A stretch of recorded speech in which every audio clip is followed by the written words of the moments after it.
পবিত্র কোরআন শরীফে যদি বিয়েটা খুব গুরুত্বপূর্ণ হতো তাহলে আল্লাহ ইকরর জায়গা বলতো তাজাওয়াজা, মানে বিয়েই করো। আল্লাহ তো তা বলে নাই, আল্লাহ বলছে পড়ো, জ্ঞান অন্বেষণ করো এবং ইসলামের দাওয়াত দিতে, ইবাদতে তুমি পৃথিবীতে ছড়িয়ে পড়ো। কাজ করতে বলছে আমাদেরকে, আমাদের হালাল রোজগার করতে বলছে, মানুষের জন্য কাজ করতে বলছে, কিন্তু এই হুজুরগুলা সেগুলা করে না।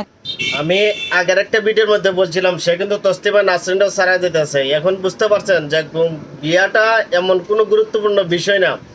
এই খবিস সে একটা নষ্ট মহিলা, সে কি ইঙ্গিত করতে চাইতেছে আর কি বোঝাতে চাইতেছে, এটা হলো 95% মুসলমান রাষ্ট্রের মধ্যে সে চাইতেছে মানে বিয়া ছাড়াই কি সে সব কিছু করতে চাইতেছে, এটাতে বোঝাইতেছে তার কথাতে। আপনারা কি মনে করেন? ওরে যদি এখনই থামানো না যায়, সে তসলিমার আসলে কিন্তু ছাড়াই যাইতেছে। সে একটা খুব স্মার্কা লোক। বিয়াটা নাকি গুরুত্বপূর্ণ জিনিস না, বিয়াটা গুরুত্বপূর্ণ কোনো বিষয় না। তার মানে বিয়া ছাড়া সে সব করতেই পারবে। আরে এখন ওর কথা কি বলবো? যদি আমি দুইটা কথা বলি সবাই আমাকে খারাপ মন্তব্য করবেন, কিন্তু না বললে পারতাছি না।